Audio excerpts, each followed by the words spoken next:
Veni Domine, Maranatha, Sito Veni Maranatha.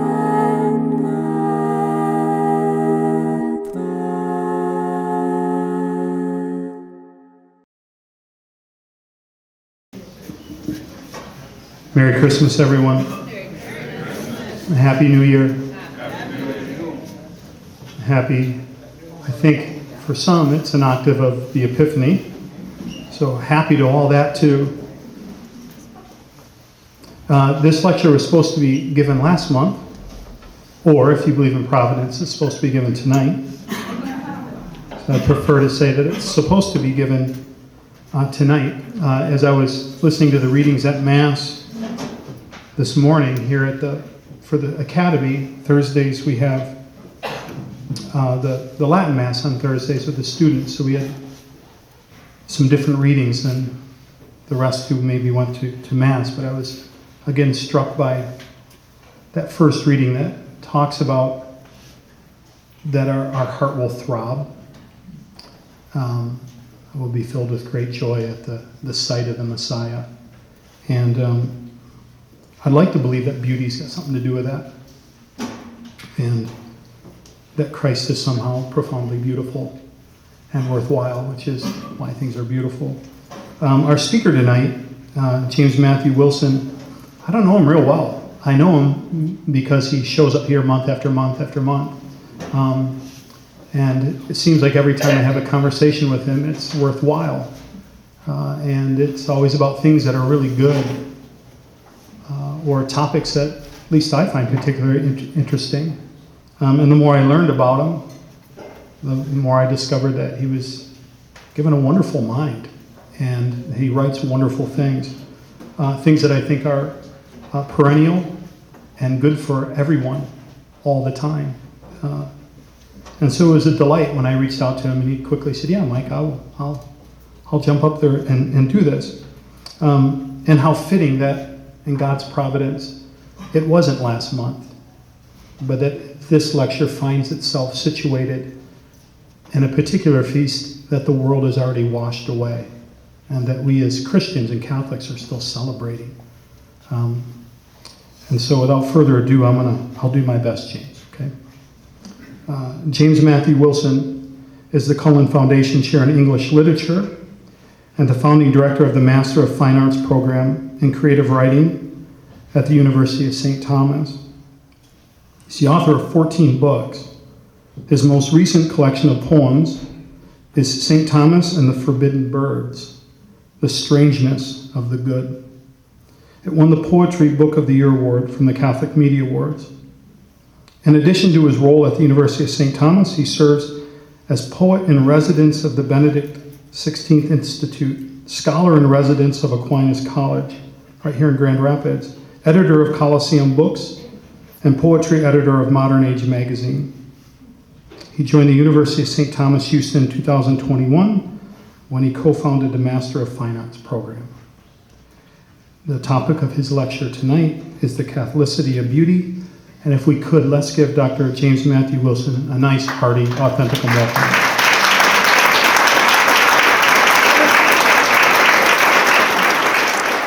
Thank you. Good luck, brother. Thank you. Looking forward to it. Thanks, everybody, for joining us this evening. I guess I'm an authenticum groupie, so I do come here every month, not just to get away from the kids for a little bit. We're going to be touching on some sublime questions tonight, and so I feel obliged to descend from the sublime to the ridiculous just for a couple moments. First of all, you're all very fortunate to be here for the live presentation of this lecture, because if you were to watch it streaming, I may have pulled a Naked Gun moment when I went with my mic into the bathroom about 5 minutes ago. So don't watch the streaming. There may be a pun involved in the word streaming. So there's that. The other thing is, and I mean this simultaneously with complete sense of humor about the pathetic person that I have become in my middle age, but also with deadly seriousness. Please do not make any references during the question session to the Notre Dame football game because it is being recorded at home.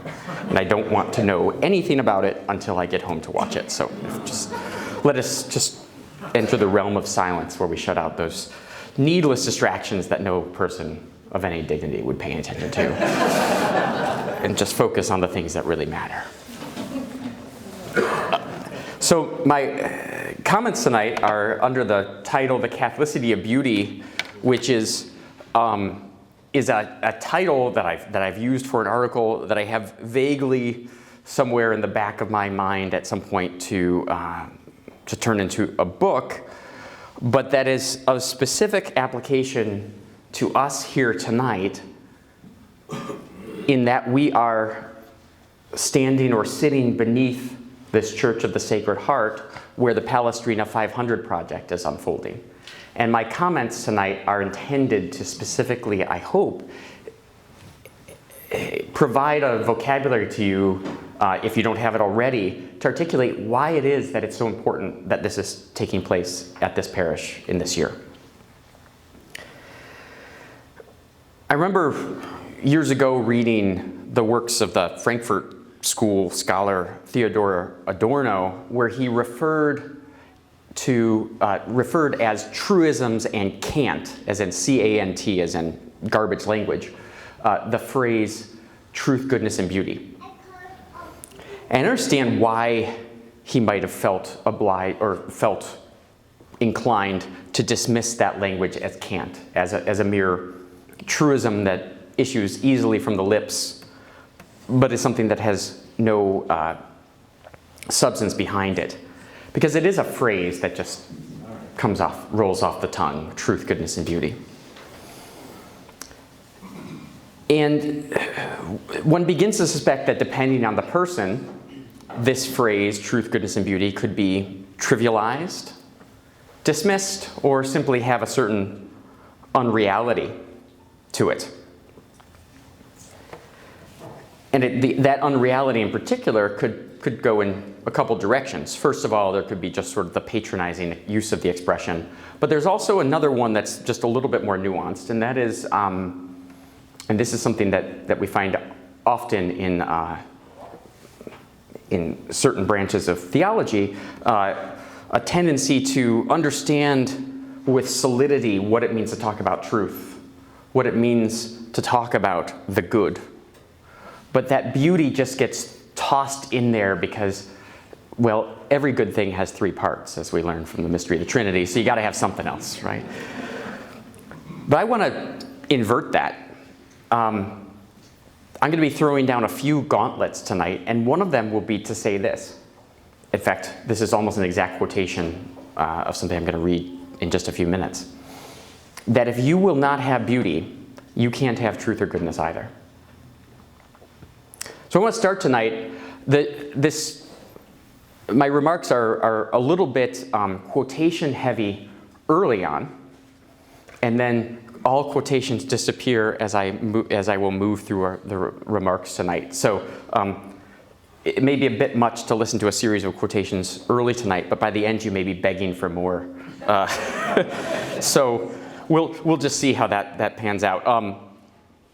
But so here's the place to start. Many of you will know the great 20th century theologian Hans Urs von Balthasar, the author of way too many books because he owned his own printing press. And that's the chief excuse for why this happened. But among his most important books is his sort of masterpiece, his trilogy on truth, goodness, and beauty. And that trilogy is not ordered, truth, goodness, and beauty. To the contrary, it begins with beauty, moves through the good, and culminates in truth. The part on beauty is 7 volumes, each of which is at least 400 pages long.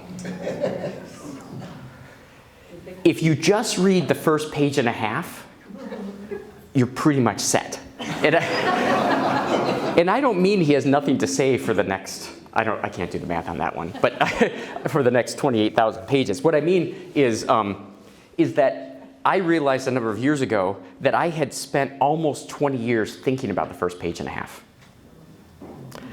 Sorry, that's not quite right. You know he's long-winded because it's really the first 3 pages. Why do I keep saying page and a half? For the following reason. He begins by saying, what word shall be our first? And it takes him a page and a half to tell us what the first word will be. So we discount that part. Then the next page and a half, that's what I'm talking about. That's the money part. That page and a half that follows, so the first 3 pages, being generous, is so rich that I have spent, to repeat myself, 20 years thinking about each of these sentences and being astonished by them. So I want to begin with some selections from just that first page and a half, because these claims are so bold and they will sound so absurd to most modern people that they sort of look at you with one of those defiant looks in the eye that says, if you don't believe this, I hate you, okay? So here's von Balthasar daring you to disbelieve him. Strong words about beauty. Yep, that's one of them. Here's from the, I'll read them in order. Here's the first one. Beauty is the last thing which the thinking intellect dares to approach, since only it dances in uncontained splendor around the double constellation of the true and the good, and their inseparable relation to one another. Beauty is the disinterested one, without which the ancient world refused to understand itself. Just the first one. I love that image. So we have truth and goodness like 2 figures, and around them dances the beautiful. But what does that mean? Well, we'll have to wait. Here's another one. Our situation today, and he's writing in the 1960s, shows that beauty demands for itself at least as much courage and decision as do truth and goodness. And she, beauty, will not allow herself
so you just need the first page and a half, and you can keep yourself busy for a while.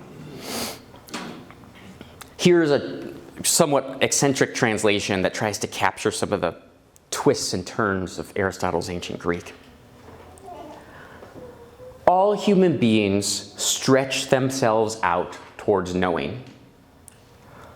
A sign of this is our love of the senses, for even apart from their use, they are loved for their own account. And above all the rest, the one through the eyes. For not only in order that we might act, but even when we are not going to act at all, we prefer seeing, one might say, as against anything else. And the cause of that among the senses, this one, most of all, makes us discover things and makes evident many differences. So I will confess, I have spent as long as an hour and a half talking about that paragraph before. I'm not going to give you an hour and a half. Let's try 2 minutes. Here's a few thoughts that come out of this.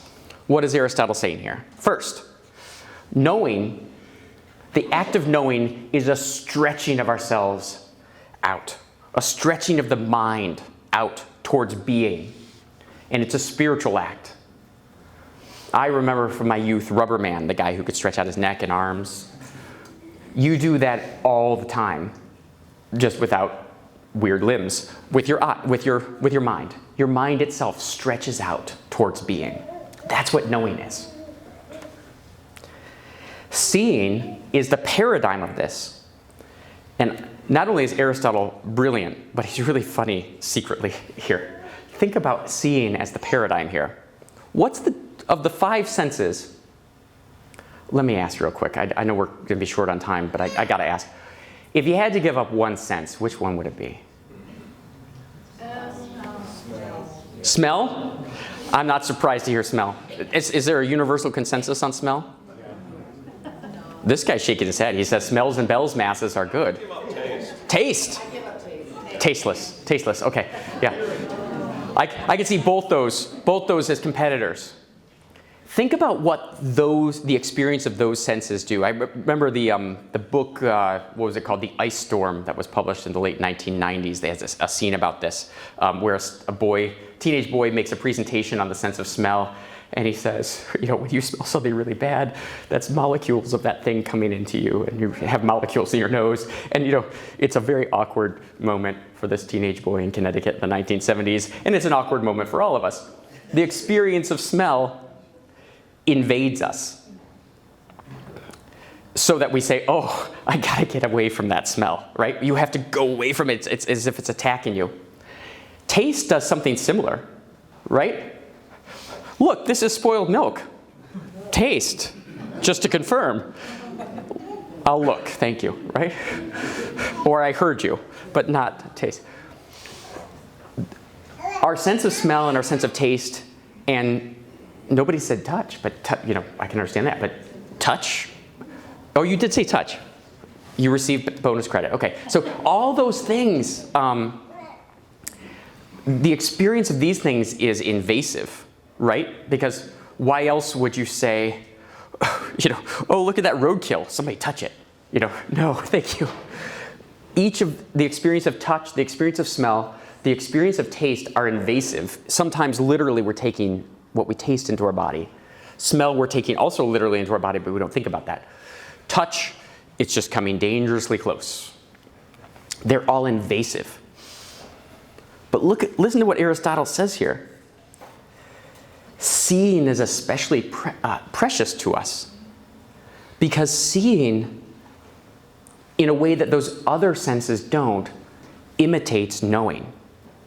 What do you do with your eyes? You can stand back at a safe distance and stretch yourself out towards, say, the lion in the cage at the zoo.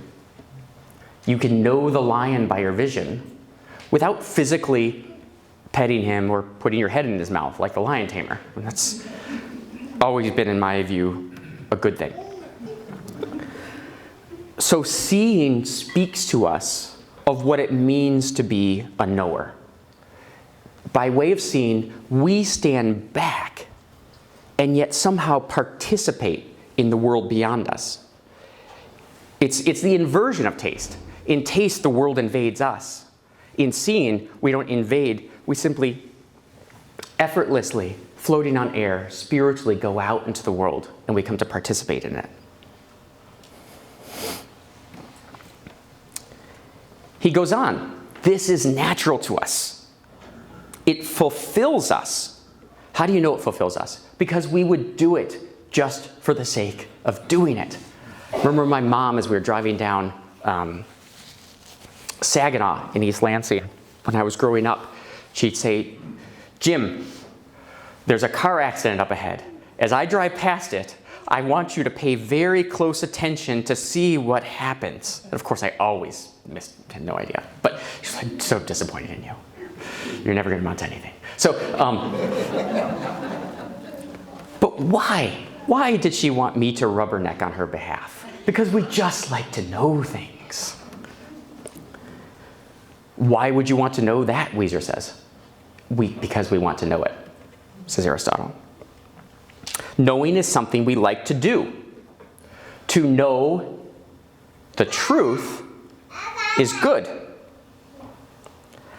Our will's desire is to know, and when reason, our capacity for knowing, fulfills the will, when a desire and reason, knowing and loving, act together, we experience rest, peace. So to have knowing and desire both fulfilled is to experience the good of what is true as beautiful. One more long quotation, again from Aristotle, just a page on. That wisdom about the cause of things is not a productive knowledge, is clear too from those who first engaged in philosophy. For by way of wondering, people both now and at first began to philosophize, wondering first about the strange things near at hand. Then going forward little by little in this way and coming to an impasse about greater things, such as about the attributes of the moon and things pertaining to the sun and the stars, and the coming into being of the whole. But someone who wonders and is at an impasse considers himself to be ignorant, for which reason the lover of myth is in a certain way philosophic, since a myth is composed of wonders. So if it was by fleeing ignorance that they philosophized, it is clear that by means of knowing, they were in pursuit of knowing, and not for the sake of any kind of use. And the following testifies to the same thing. For it was when just about all the necessities were present, as well as things directed towards the greatest ease and recreation, that this kind of understanding began to be sought. A knowledge that is free, because it alone is for its own sake. So that's all Aristotle. Let me just unpack that a little bit. First, philosophy, this human act of desiring or loving truth, begins in wonder. This is an eccentric translation of the Greek that includes a sentence that many people will know if they studied Aristotle in college or in high school, that the famous sentence, all philosophy begins in wonder. The experience of wonder is always a movement of reason and desire. And it's a movement that we do for its own sake. Once again, in other words, we desire truth, to go back to that first quotation, for beauty's sake. Think back to Weiser on the couch for just 1 second more. Why do you want to know that? Because I want to know it, you say. And he says, but why? And you end up stammering out, well, for the beauty of it. That's all you got. You've got nothing else at that point. That's the final argument. Will it work? Well, let's stick with Aristotle and see.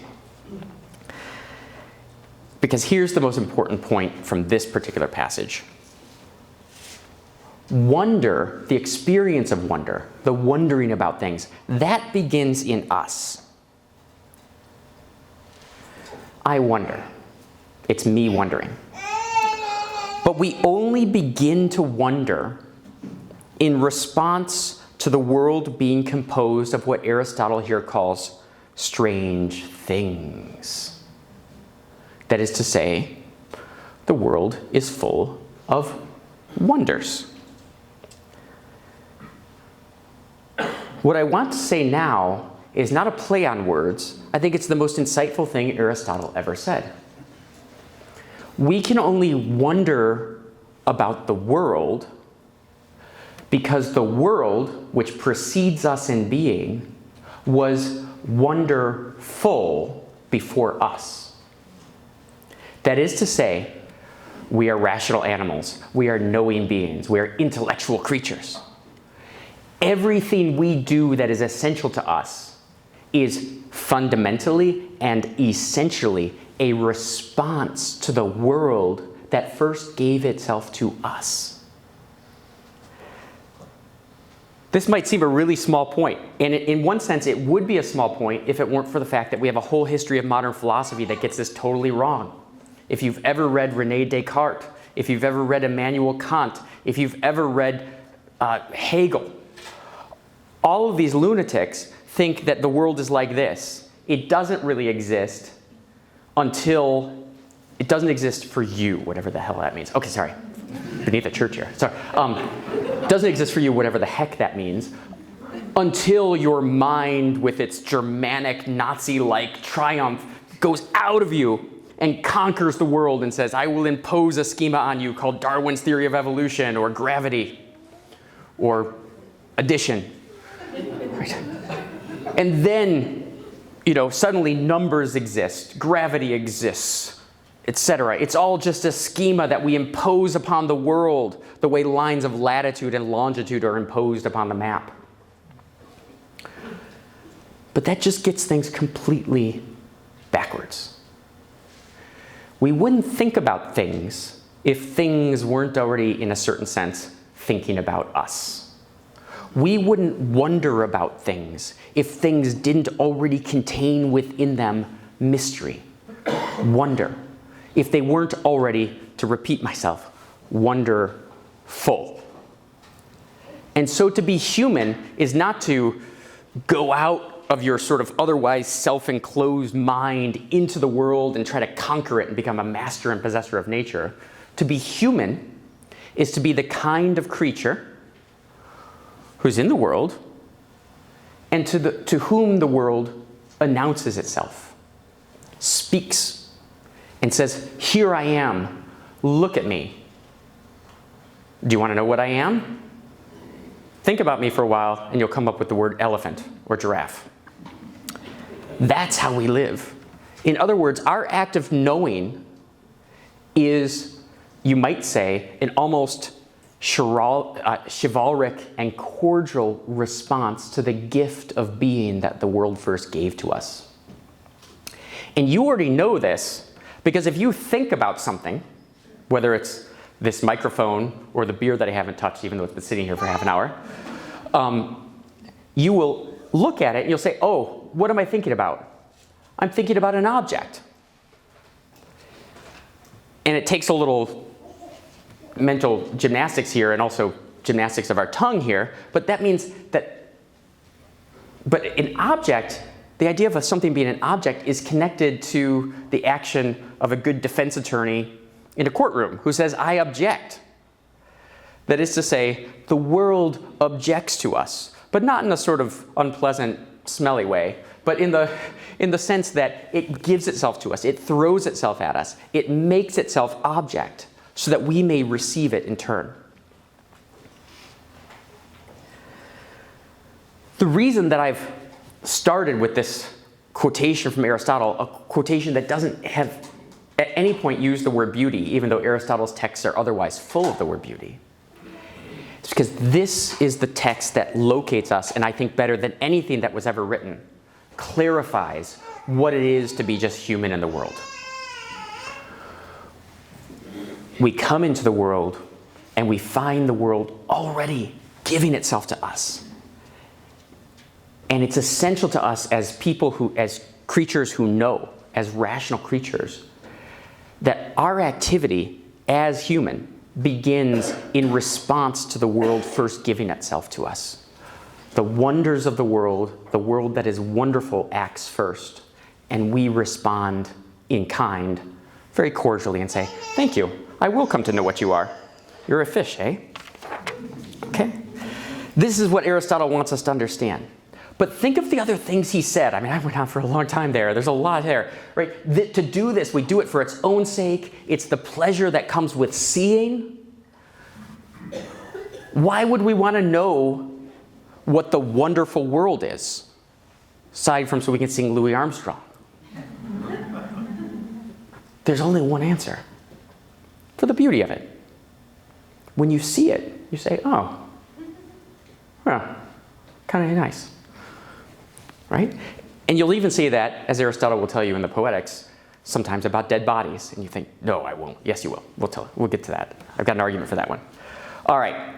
So in my argument would be this. Though Aristotle does not use that word, beauty, even once in this passage, in these two passages I've read to you, all he's talking about is beauty. He is talking about beauty as that property of reality that throws itself at us and in consequence leads us to throw ourselves at the world. It's like a snowball fight of existence. And you say, being, the skeptical type, well, how do you know he's talking about beauty? And my answer is as follows. What I think is going on in those two passages, those two quotations I offered, is that Aristotle is giving us actually his commentary, his interpretation of two of the dialogues of his master, Plato. The Symposium and the Phaedrus, the two great dialogues that talk about love and beauty. And there we will find the word beauty. So let me tell you a little bit about the Symposium. I don't know if you've read this one before. It's pretty good. It's like every good story. It's about a dinner party. And at the dinner, all the Greeks, being Greeks, they're hungover, so they don't want to drink too much that night. And so Phaedrus says, or one of the people says, anyhow, I'm forgetting who, says, well, since nobody wants to drink too much tonight, why don't we just give speeches and we'll occupy ourselves that way. And we'll give speeches declaring the nature of love. In what ensues, 5 different characters give speeches in love before they finally arrive at Socrates, that snub-nosed late arrival to the dinner, who, when it finally becomes his turn, says, I really am not very good at speeches. Please don't make me sing. But he does it anyhow. So each of the 5 speeches, if in here, it would take a whole evening to go through it in detail, but each of the 5 speeches that precede Socrates say a bunch of things that are obviously wrong, but then they say things that end up being right, as in Socrates will take them up without acknowledging them and incorporate them into his own speech. So here is a very brief rundown. Phaedrus, who proposes the whole idea, if I'm recalling correctly, he tells us that love is the cause of the most extraordinary acts we may perform. These acts are beautiful, they're mysterious, they're wonderful, but we don't understand them. The only thing we can say is, oh, he did it for love. Why did Orpheus go try to retake Eurydice from the underworld? Well, he loved her. Beautiful. Pausanias follows, and he says, love doesn't just move us to do extraordinary things. It actually moves us to do good things. It makes us more virtuous. Turns out Pausanias is a total moral derelict, but he's still right about that. Then the poor Dr. Euryximachus speaks.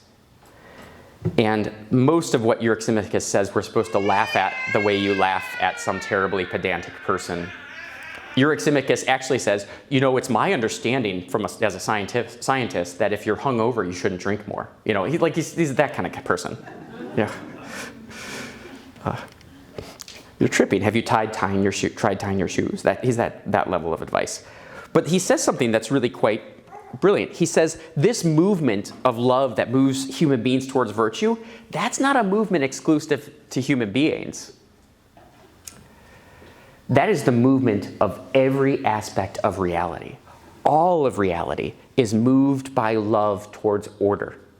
And finding proper order is the aim of every aspect of reality, from the movement of the planets and the stars, down to the performer of music, and all the way down to the human heart. Yes, says Aristophanes the comic, whose speech is delayed because he has the hiccups, so Euryximachus goes first, providing, of course, a solution to a cure for hiccups on the way. Aristophanes says, yes, we're moved by love towards order, but also towards wholeness. We want to be fulfilled. And then Agathon, who's hosting this whole party, he says, fulfillment is not love itself, but love's object, which is beauty. And beauty is fertile. It begets new things. So throughout, love is connected with beauty in different ways in the course of this dialogue. Love is order to beauty, we finally learn. And then throughout, in the various speeches of the other speakers, and then when Socrates begins to speak, we keep hearing again and again this strange pattern of thinking that never gets fully explained. Socrates himself keeps mentioning beauty in the context of goodness and of, he doesn't say truth, but wisdom, the love of truth. Why? If I could have been at dinner, I said, Socrates, why do you keep talking about truth, goodness, and beauty together? Because he doesn't explain it, but it's there. It just keeps repeating. But we do get some sense of why he might be saying those things, because he relates the words of a pagan priestess named Diotima. And Diotima tells us this: love moves us towards our good, which is the good. And this movement of desire, love, eros, for the good is the desire for happiness. I remember saying this to somebody once. He said, who says our desire is for happiness? You're not the boss of me. And to which this was 10 years before the phrase okay boomer came along, but I had that, if only I could go back in time and say okay boomer to that guy. I would have been so witty. The very baby boomer response, you're not the boss of me saying that happiness is my end. Well, I am the boss of you, actually, or Socrates says anyhow. What else do you want? I want to be miserable. Would that make you happy? Yes. Okay. So we all want to be happy, even if being happy, it means being miserable, or is the case with many of us, making other people miserable. Okay. What does it mean to be happy? Socrates gives us the only undefeatable definition of happiness: to possess the good forever. Not a good thing, the good. And there's nothing gooder than good. How long do you get to possess the good? 10 minutes? Forever. Oh, what's longer than that? Nothing. That really worked out. Okay, so happiness is to possess the good forever. All right, we're done. So love moves us to seek happiness, to seek the good. And to possess the good, to be happy, is to possess the good forever. How do we get there? this is where Diotima becomes really interesting. I mean, that's pretty good, but this gets even more interesting. She says, you move there by way of a stairway or a ladder. First, the world throws itself at you, right? It's an object. And your mind goes out and it sees bodies. Human bodies, giraffes, geraniums, elephants, equestrians, all kinds of things. And you find those things beautiful and good. But then you say, this is beautiful, and that's beautiful, but this is giraffe and this is a geranium, and yet they have this beauty thing in common. How is that possible? So you begin thinking, not just in terms of this or that body, but that there's a quality that's universalizable. That bodies might have a certain kind of beauty in common. And the more you think about it, you think, I can even think with pleasure and delight about things I can't see with the senses.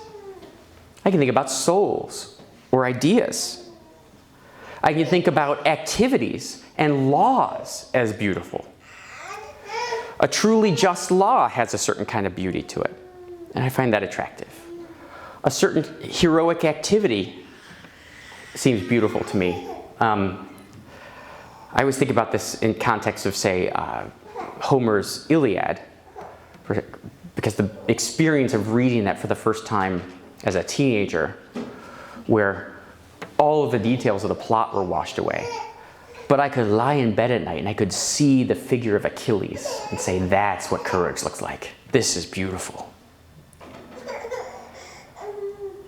But then we get over just admiring really strong warriors who like to cut people's heads off. I mean, that's an inevitable stage for everybody, but we move on. And we start admiring genuine ideas, knowledge. And then Diotima says, there's still a further mystery. The further mystery is that we can go beyond beautiful ideas to the contemplation of beauty itself. And then something happens. For most people, the following happens. We are led by our desire, our love, up to the presence of beauty. And we respond to it in different ways. We begin writing poems. We begin to take out our pocket knife and start whittling a stick. Like, what's his face? I've lost his name. The lawgiver of Athens, Solon. Like Solon, we begin designing constitutions. This is just what you do, right? We begin making things. Some of us, at the sight of beauty, get married and have children. In each of these activities, we are doing what Jacques Maritain famously called engendering in beauty. We give birth in the presence of what is absolute to new and good things in the world. And that's all great. Building a business, building a building, designing a bowling alley, all these things are good. But there's still a higher mystery, says Diotima. And that is the act of not simply being in the presence of beauty and making something, but being in the presence of beauty, contemplating it, and letting it engender in you wisdom. The eternal beauty engenders wisdom in you. So suddenly your good is to contemplate the beautiful so that you may know the true. That Trinity comes back. That's a symposium. The symposium is the first great outline of what it means to be human, moving through the world in desire and seeking the divine beauty so that we may be present to it and contemplate it. In another dialogue, Plato's Phaedrus, we hear something more about, you might say, the interior nature of beauty. I better be quick with this because I have a few more things I want to do tonight. That dialogue is so great, but there's 10 pages in the middle of it called Socrates' Palinode, where he recites what's effectively a poem and a prayer of repentance for having insulted the God of love. He says, I'm going to justify love. I'm going to tell you the truth about love at long last. And I'll just mention 3 things from that palinode. Here's what he says. All souls are immortal, and by nature, they circle at the rim of heaven, following in the pageant of the gods. As they circle with the gods, they look up as they're moving, circling through the heavens. And what do they look up at? What could be beyond the heavens? The place of being, Socrates calls it. The place where the forms, that is to say, that's his language for for truths or ideas, the forms shine out and reveal themselves to the souls. To know the truth about something is to be a soul that's circling around and looking up from this circling of continuous becoming up at the place of being and seeing the unchanging truth about things. And there is nothing you would rather do, says Socrates. This fulfills the soul. The language he uses is like cows in the pasture. Just as cows do not want to stop chomping on that grass, you do not want to stop looking up. Your soul does not want to stop looking up at those forms. Why? What am I going to do with that? How's that going to help me master accounting? Well, it might, but that's not the purpose. The purpose is that you just want to see it. That is to say, the forms shine down upon your soul in splendor. And as far as I know, this is the first time in human history where someone offers a definition of beauty. Beauty is the splendor of form, the way in which forms, the truth about things, shines out and gives itself to us. It objects to us, I said earlier, with its being wonderful. Beauty shines down, it gives it to us in splendor.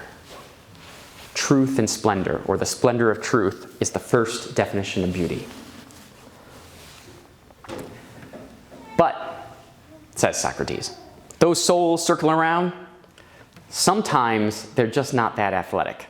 And some of them, the ones who are kind of having trouble fitting into their sweatpants, they get a little heavy and they start to drift down. And if they drift down too low, they catch like a fish hook on matter, on stuff.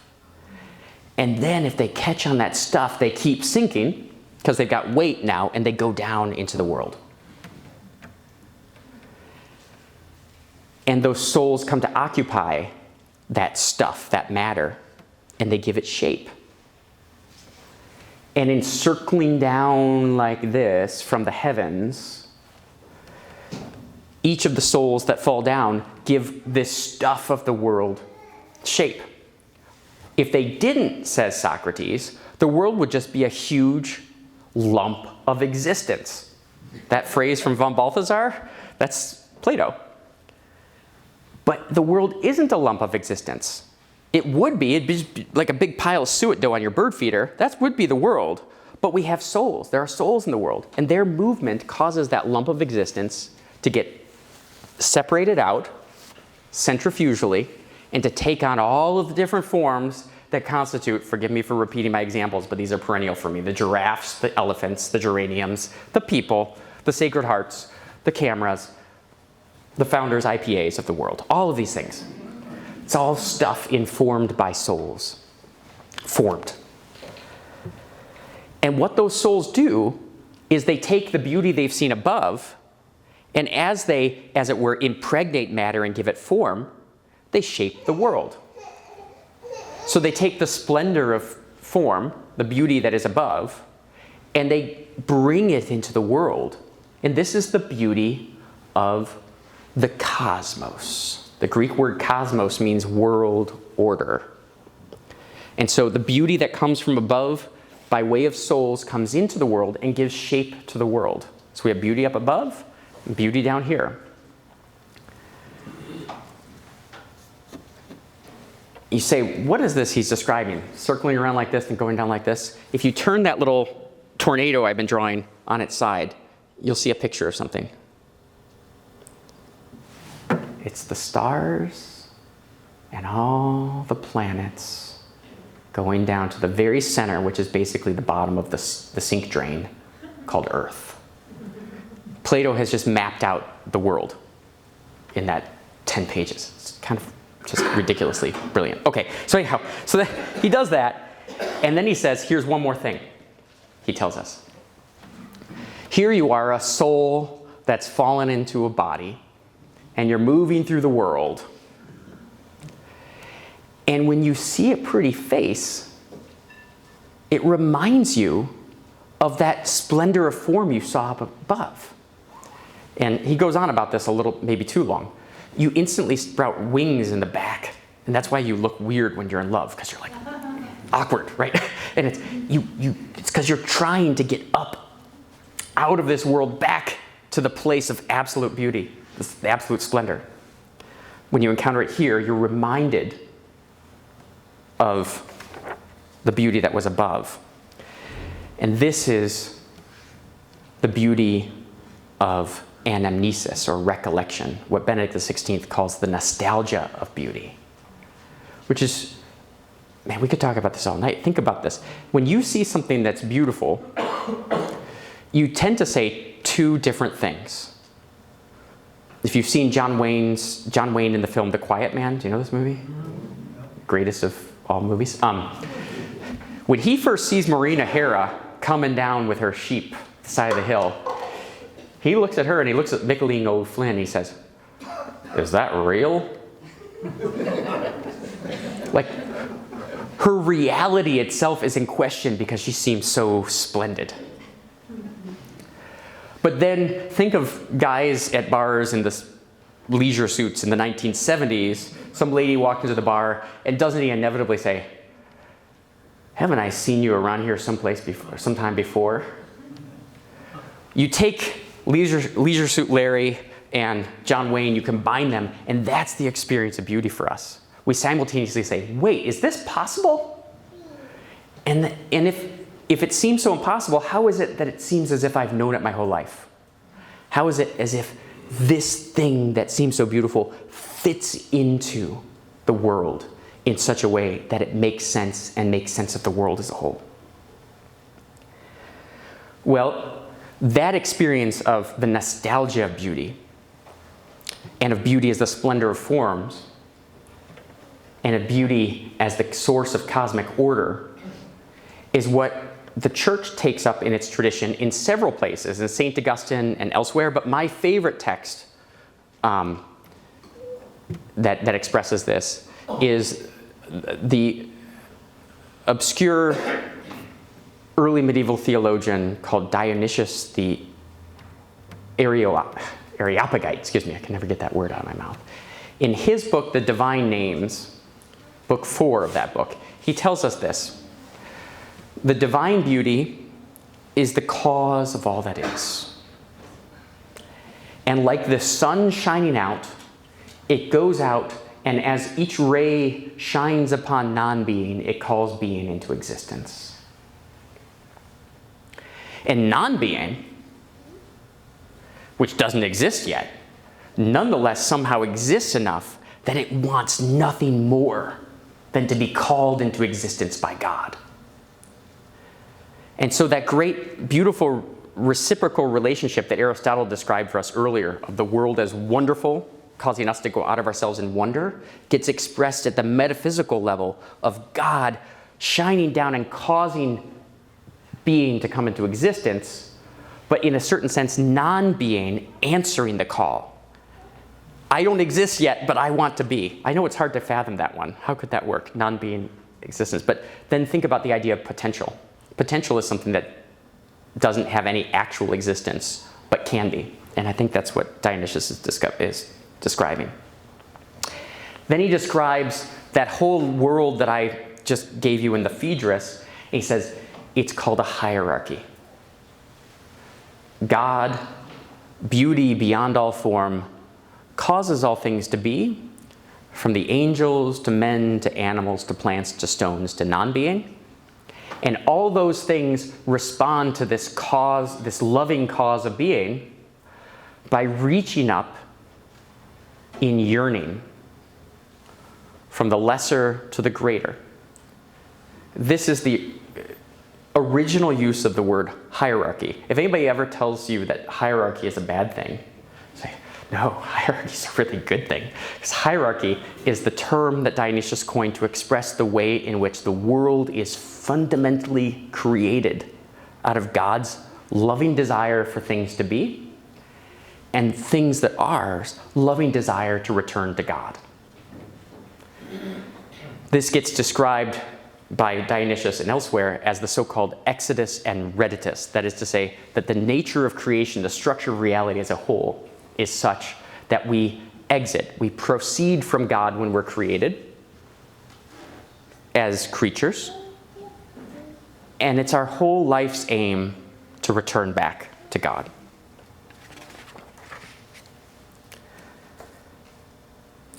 Dionysius talks about this in terms of the good and the true, but the privileged language that he uses is the beautiful. And I think Thomas Aquinas helped explain why that is. Talking about Dionysius, Thomas Aquinas says the following: when we look at the world, we can come to a knowledge of God. We can look at created being and rise up from it towards a knowledge of its creator. But we can't do that by a simple calculus of arithmetic truth, 1 + 1 = 2. That act of rising is, I don't want to say it's more intuitive, but it's definitely not discursive. It's the kind of perception where we note that things just fit together. Even things that don't fit together, by which I mean if somebody is missing an arm, we say, hey, that guy's missing an arm. As in, nobody's going to say, oh, no, he was just supposed to have one arm. Oh, he's missing an arm. If you have a third eye in the middle of your forehead, people are going to notice, you know? They're going to say, no, this is just the way I was supposed to be. No, I know.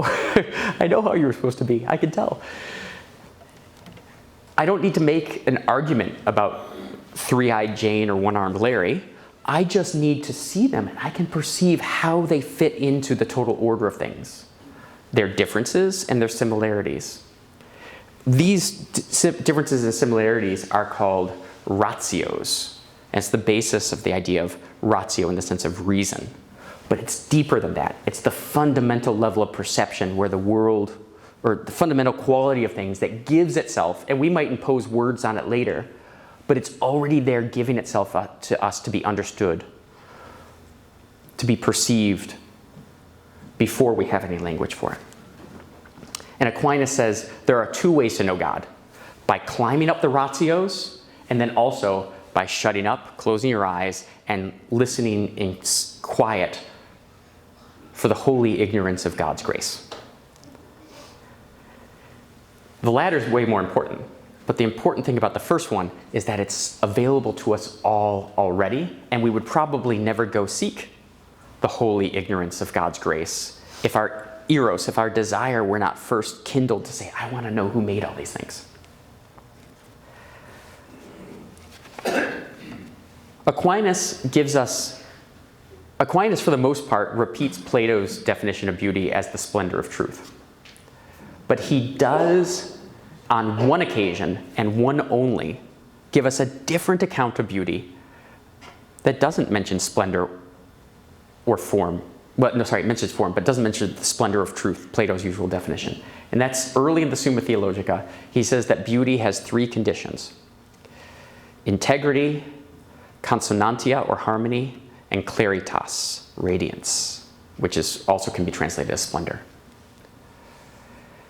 And for years I thought, why is Thomas Aquinas trying to reinvent the wheel? We've got splendor of form. Can't we just stick with that? What do we need?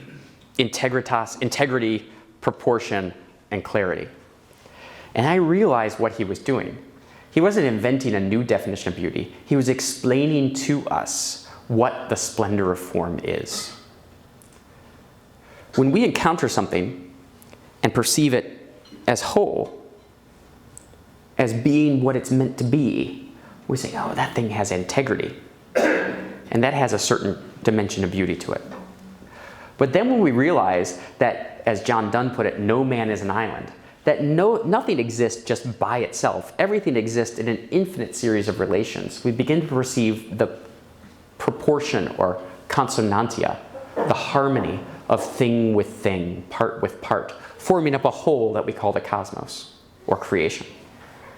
And then finally, to go back to what I just said about Aquinas and Dionysius having in common, that we can know God from things. Nothing that exists with its own integrity, nor the universal being of all of creation, exists as its own cause. So therefore, to encounter any one thing, much less the whole of things together, is to encounter them all as creatures, to recognize that everything, even this pillar here, is caused in its being by a creator. And that's claritas. And so when Aquinas tells us that beauty consists of integritas, consonantia, or proportion, and claritas, he's telling us that the beauty of being reveals three things: that things are in themselves, that they are in relation to everything else, and that they are finally and most fundamentally in relation to God. Well, that could be the ancient Greek classical definition of beauty. It's also most certainly Aquinas's and the Church's understanding of beauty. And I'm just going to leave you with 4 closing thoughts. This account of beauty demands, first, that we have to be open to the fullness of being. It's only by that encounter with the beauty of being in the cosmos that our mind first starts moving towards God. And it is moving towards God as the possession of the good forever, the divine beauty, that is our end. 2, beauty is the necessary word to explain what it would mean to live with God forever. If we only had truth, you might say, oh, I know the truth about God. Now teach me the truth about dual entry accounting. You get bored fast, right? Now let's move on to baseball. You go on for things. How is it that there could be one truth that's so inexhaustible that you want to know it forever? The tradition gives us the word beauty to explain that.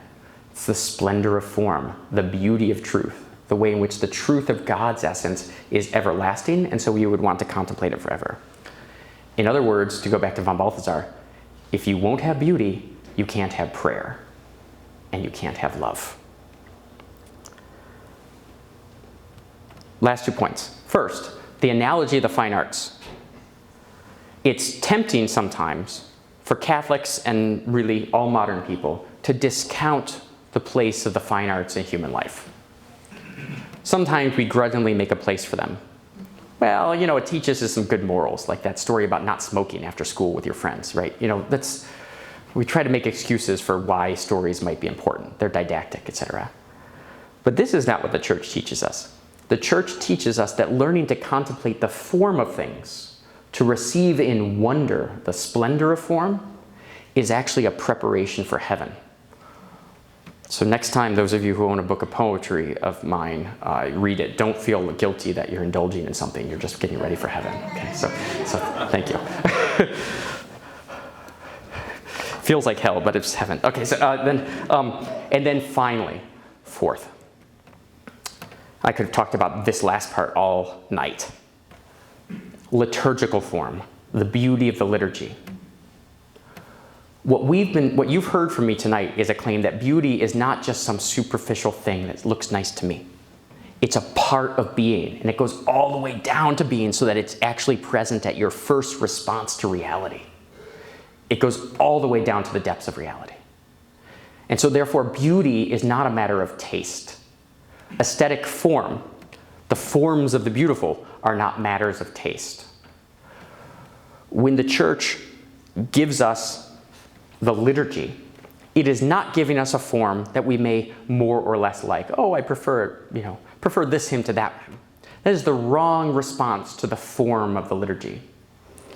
The response to the form of the liturgy that is appropriate is to say, this form, this shape, this particular beautiful manifestation is not here to please me. It's here to convey to us that the sacramental actions of the liturgy here in this church is a participation in that broader liturgy of the exodus and redditus of God's creation and return to him. In other words, it's not up to us to do what we like. It's up to us to conform ourselves to the liturgy, to the eternal beauty of God. It's not a choice, it's a necessity. With that, I think I better stop.